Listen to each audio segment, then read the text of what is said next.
boys and girls. For today's assignment, we're back in our old friend, the book Venom. We're going to be looking at pages 16 to 17 today, so I hope you're ready for a grand adventure.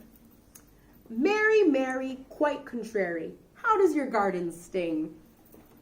What is lovelier than a garden? Roses and daisies, they're a feast for the eyes and nose.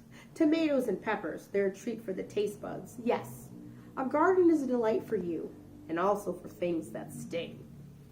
Be careful.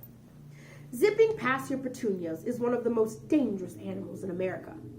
One you might see every summer day. It kills more people in the U.S. than any other venomous animal.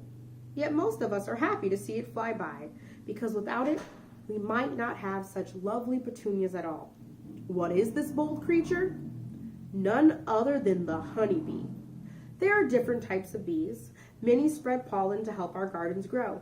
Some, such as carpenter bees, are solitary. They nest in burrows or holes that the females carve in dead wood. The bees we are most familiar with, bumblebees, and honeybees, live communally. Each colony has a strict social structure. The queen produces eggs. The female workers take care of the hive. They perform tasks such as gathering pollen and nectar, making honey, fighting off intruders, and building and repairing cells out of wax to store food and house the larva. Larva means the young. The males, called drones, don't work at all, nor can they sting. They mate in midair with the queen and die shortly afterwards. Almost all bees are vegetarians, living on nectar and pollen from flowers.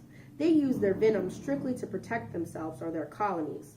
Oddly enough, some stingless bees, which have no venom at all, are the only meat eaters in this family. They live on carrion, rotting flesh, and other animal material instead of pollen, and are nicknamed the vulture bees. The bee stinger has developed over time from what was once is ovipositor, its egg-laying tube. In all but one species, the honeybee's stinger is barbed to hook and remain in the victim and to keep pumping venom. As the bee flies away, the insect's abdomen tears and the bee soon dies. Sometimes the victim dies too, especially if many bees have stung it. When workers near the hive sense danger, the bees give off an alarm pheromone. An alarm pheromone is a chemical signal they can detect. This alerts all the hive's inhabitants, and they become ready to attack if necessary. If any of them do strike, the glands responsible for producing the alarm pheromone detach along with the stinger and keep giving off the signal to attack. Bee stings are painful for a reason. American entomologist Justin O. Schmidt feels that pain is responsible for the insect's survival. The pain of the sting fools the predator into thinking that the bee has caused more serious damage than it actually has, and thus the victim will avoid it in the future. That's what I call natural consequences. It's certainly true that although it hurts a lot, the venom from a single sting is not strong enough to kill most animals, including humans, unless you are allergic to the venom. Some sources say that as many as 4 people in 1,000 have systematic reactions to bee stings. When allergic people are stung, they can go into anaphylactic shock, which means their whole bodies react so badly that they may stop breathing.